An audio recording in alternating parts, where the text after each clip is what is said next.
Hello everyone, welcome to Ruby home cakes. இன்றைக்கி video பார்த்தீங்கன்னா healthy cake நான் ready பண்ணுவேன் இல்லைங்களா, அதுலேயே வந்து ஒரு குட்டி பாப்பாக்காக ஆர்டர் கொடுத்துருந்தாங்க. 1/2 kg ரெடி பண்ணியிருந்தேன். அதில் வந்து எக்ஸ்ட்ராவாக டூட்டி ஃப்ரூட்டியும் சாக்கோ சிப்ஸ் மட்டும் மேலே வந்து நான் போட்டுக்கிட்டேன், கொஞ்சம் டேஸ்ட் வந்து நல்லாயிருக்கும் அப்படின்றதுக்காக.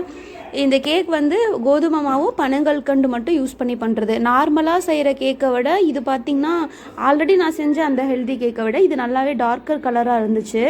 ஏன்னா பனங்கற்கண்டுலேயே வந்து 2 வெரைட்டி இருக்கும் பார்த்துருக்கீங்களா. ஒன்று வந்து கண்ணாடி மாதிரி இருக்கும், இன்னொன்று வந்து டார்க்கர் கலரில் இருக்கும், பனங்கருப்பட்டி மாதிரி. அது யூஸ் பண்ணி நான் இன்றைக்கி ரெடி பண்ணேன். டேஸ்ட்டு செம்ம டேஸ்ட்டுங்க, சாஃப்டாக இருக்குது. சத்தியமாக நான் வேறு எந்த கெமிக்கலுமே போடல, பேக்கிங் பவுடர் பேக்கிங் சோடா மட்டும்தான் யூஸ் பண்ணி பண்ணேன். சூப்பர் டேஸ்டியாக இருக்குது. இந்த எக்கு ஸ்மெல் வந்து வருது, எப்படி அவாய்ட் பண்ணுறதுன்னு கொஞ்சம் பேர் வந்து கேட்டிருந்தீங்க. அவங்களுக்கெல்லாம் வந்து நான் கண்டிப்பாக வீடியோ போடுறேன். இப்போவே ட்ரைபாட் ஸ்டாண்ட் இல்லாமல் கையிலே வச்சுட்டு ஒரு கையில் எடுத்து பார்த்துட்டு இருக்கிறதுனால ரொம்ப கஷ்டமாக தான் இருக்குது. இப்போ பாருங்கள், பட்டர் ஷீட்டில் கேக் வந்து ஒட்டவே இல்லை பின்னாடி, அந்த மாதிரி சூப்பராக வந்திருக்கு. மேலே வந்து ஒரு மாதிரி ஆடை மாதிரி வரும் கேக்கில். இப்போ இந்த மாதிரி ஏதாவது ஒரு டாப்பிங் ஏதாவது ஆட் பண்ணுறப்போ அந்த மாதிரி வரல, நல்லா தான் இருக்குது கேக்கு.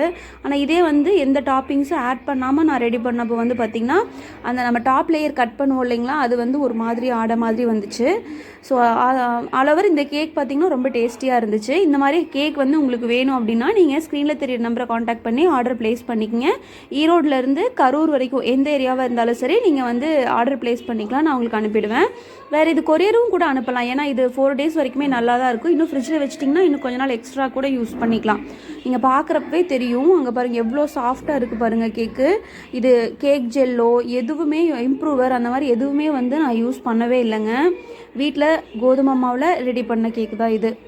ஓகே, இந்த வீடியோ பார்த்தவங்க எல்லாருக்கும் ரொம்ப தேங்க்ஸ். பேக்கிங் ரிலேட்டடாக ஏதாவது உங்களுக்கு டவுட்ஸ் இருக்குது அப்படின்னா நீங்கள் வந்து கீழே கமெண்ட் செக்ஷனில் போஸ்ட் பண்ணுங்கள்.